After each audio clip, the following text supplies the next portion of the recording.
पूज्य गुरुदेव बाबा के चरणों में नमन करते हुए उपस्थित सबों को एक साथ मेरा नमो नारायण। आज का मेरा प्रवचन का बिंदु है भोजन। जैसा कि हम लोग जानते हैं, इस मंच का विषय जीवन है और आप लोग यह 7 दिवसीय सत्संग में जीवन जीने की कला के बारे में सुन रहे हैं। जैसा कि यह जीवन एक महत्वपूर्ण विचार है मनुष्य के लिए, ठीक वैसे ही इस जीवन में भोजन का विशेष महत्व है, क्योंकि इस जीवन की मुख्य 3 आवश्यकता है: रोटी, कपड़ा और मकान। रोटी को प्रथम स्थान दिया, अर्थात भोजन को प्रथम स्थान दिया। रोटी का सामान्य अर्थ देखेंगे तो जो भोजन हम लोग करते हैं वह भोजन। कहा जाता है कि जैसा अन्न वैसा मन, अर्थात जैसा भोजन हम लोग करते हैं वैसा ही हमारा मन बनता है। और अगर भोजन में तमोगुण की मात्रा ज्यादा है तो वह भोजन तमोगुणी हुआ, और उससे मन जो होता है वह भी तमोगुणी असर प्रभाव दिखाता है। अगर भोजन में रजोगुणी पदार्थों की मात्रा ज्यादा है तो वह रजोगुणी मन की उत्पत्ति करता है और उसका प्रभाव रजोगुणी ज्यादा रहता है, रजोगुणी मन की उत्पत्ति होती है। ठीक वैसे ही सतोगुणी पदार्थों की जब भोजन में मात्रा अधिक हो जाती है, मात्रा बढ़ जाती है, तब वह सात्विक मन की उत्पत्ति करता है और उसका जीवन में प्रभाव भी सात्विक ही रहता है। जैसे कि सतोगुणी मन सात्विक कार्यों में मनुष्य को आगे बढ़ने में प्रेरित करता है। सात्विक कार्य अर्थात सत्संग सुनना, ध्यान, धारणा इत्यादि योग की क्रियाओं में प्रवेश करना, उसका अभ्यास करना और सत्पुरुषों की बातों को मन में सही तरीके से श्रवण करके उतारना इत्यादि कार्य सात्विक प्रभाव के अंतर्गत आते हैं, जो सात्विक मन के द्वारा होते हैं।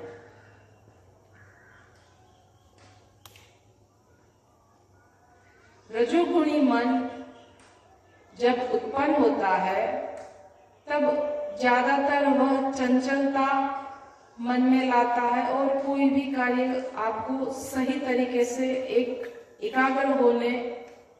एकाग्रता पूर्वक करने में सहयोग नहीं कर पाता।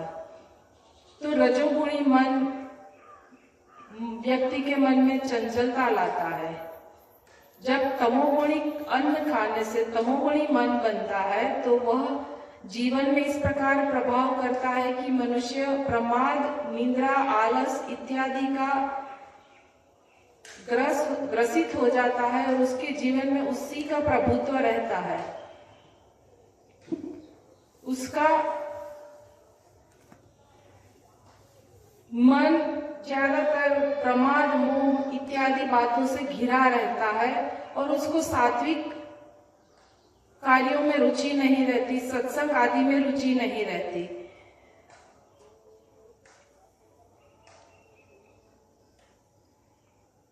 ये तो हुआ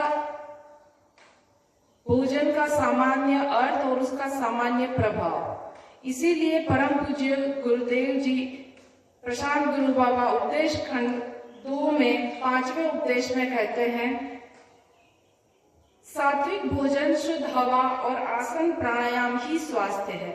यहाँ पे परम पूज्य गुरुदेव ने सात्विक भोजन का महत्व दर्शाया है कि मनुष्य को सात्विक भोजन क्यों करना चाहिए। तो सात्विक भोजन का महत्व यही हुआ कि जीवन में जब स्वास्थ्य की प्राप्ति चाहिए तो मनुष्य को सात्विक भोजन ही करना चाहिए। अर्थात स्वास्थ्य का आधार ही सात्विक भोजन कहा जाएगा। अब इस भोजन के शब्द को व्यापक अर्थ में अगर ले तो भोजन जो हम लोग मुख से खाते हैं, रोटी, दाल, चावल इत्यादि, तो वह तो एक अर्थ में भोजन हुआ।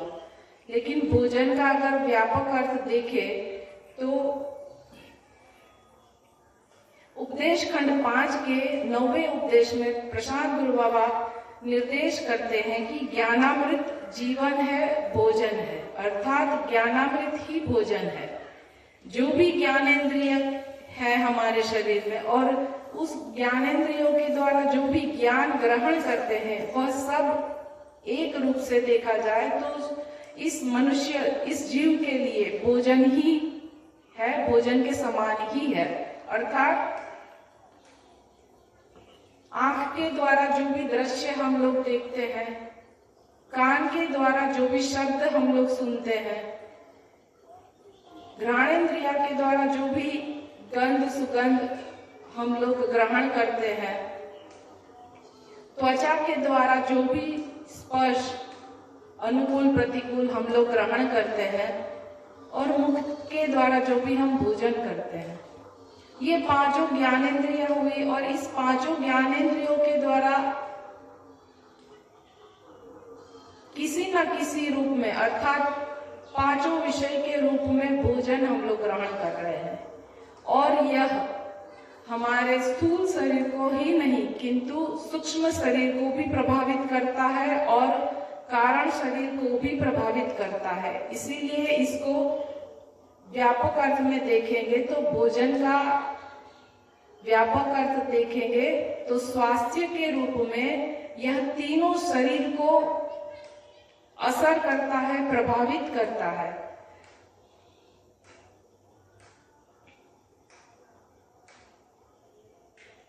और जब स्थूल शरीर रोगग्रस्त होता है तो स्वाभाविक रूप से सूक्ष्म शरीर भी कहीं ना कहीं रोगग्रस्त होता है, उसके प्रभाव में आता है और धीरे धीरे उसका कारण शरीर भी असरग्रस्त होता है। जब स्वास्थ्य का अर्थ कहेंगे तो यह तीनों शरीर से स्वास्थ्य का अर्थ समझना पड़ेगा, क्योंकि जब तक आपका मन दुखी है तब तक आपका शरीर भी सही तरीके से काम नहीं करेगा। और जब आपका शरीर कहीं ना कहीं किसी प्रकार से रोगग्रस्त है तो आप कोई भी कार्य में अपना मन को नहीं लगा पाते हैं, एकाग्रचित नहीं हो पाते हैं। तो यह तीनों शरीरों से जब आपको स्वास्थ्य की प्राप्ति होती है तब जाके कहीं आप स्वस्थ कहलाते हैं। और जब स्वास्थ्य की प्राप्ति होती है तब स्थूल शरीर से रोग की छुट्टी होती है, सूक्ष्म शरीर से भोग की छुट्टी होती है और कारण शरीर से शोक की छुट्टी होती है।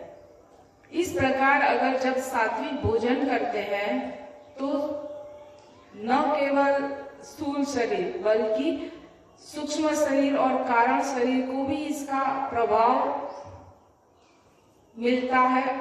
और इसीलिए शायद परम पूज्य गुरुदेव ने अपने छठे उपदेश खंड में पहले उपदेश के द्वारा निर्देश किया है कि सतोगुणी इंद्रियों का प्रयोग ही कुंडलिनी जागरण है। अर्थात जीवन में जिसको भी आध्यात्मिक प्रगति करनी है, कुंडलिनी जागरण का अर्थ यही हुआ कि आध्यात्मिक प्रगति करनी है, तो उसको सतोगुणी इंद्रियों का प्रयोग ही करना होगा। जो भी इंद्रियां है उसके द्वारा सात्विक भोजन उसको करना होगा, तभी जाके वह आध्यात्मिक प्रगति में आगे बढ़ सकता है। अर्थात वास्तविक स्वास्थ्य की प्राप्ति सात्विक भोजन अर्थात सतोगुणी इंद्रियों के द्वारा ही संभव है।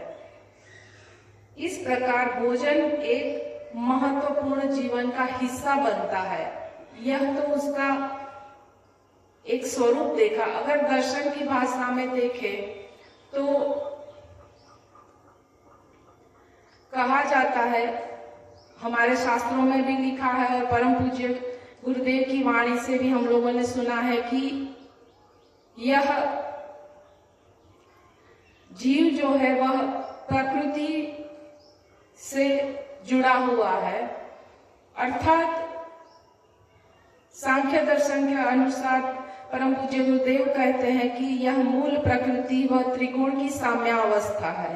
अर्थात वह प्रकृति की ऐसी अवस्था है जिसमें तीनों गुण की समानता है।